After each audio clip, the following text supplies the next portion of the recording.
Labai trūksta dviračių takų. Kadangi vaikštau pėsčiom per parkelį, būtų gal gerai, kad ten apšvietimas kažkoks būtų parkelį. Tame parkelyje, tai vos kartais, kai šlapia praeiti galima, žodžiu, ir tai dar baisoka būna, tamsu, iš tikrųjų. Tai va, trūksta apšvietimo ir vietos pasportuoti. Dėl šiukšliadėžių rūšiavimo aš visom užrūšiavimą ir nelabai tos sąlygos sudarytas, kas čia kaltas, nežinau. Dėl to plento kelio ir aikštelių ir dviračių takų. Gero šaligatvio iki parduotuvės.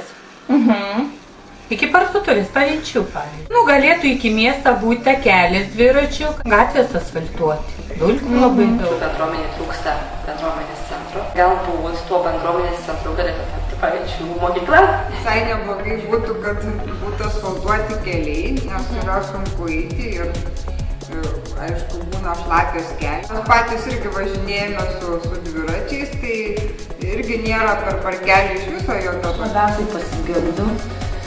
Ne tik kad Pavinčiuose, bet visam Kuršėnų mieste daugiau kažkokių sporto žaidynių. Tokios vietos, kur galėtume visi susieiti ir pabendrauti. Dviračių takelių, tamsių paros metu didesnio apšvietimo, nes pavojinga vaikščioti tamsoj. Dviračių takų, apšvietimo parkelyje, parduotuvių.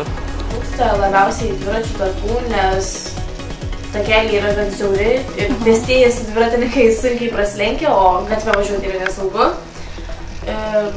Dar manau, kad apšvietimo parkelyje.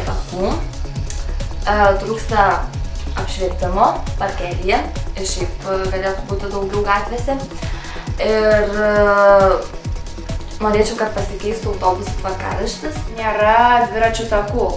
Ir dar, kad visas asfaltas, jis jau yra senas, toks sugriuvinėjęs, jis yra nesutvarkytas. Manau, kad reikėtų susibūrimo centrų pačių, dėl to, kad pati bendruomenė yra, bet to pačio centro nėra. Manau, trūksta apšviestų gatvių, taip pat derėtų apšviesti Pavinčių parkelį.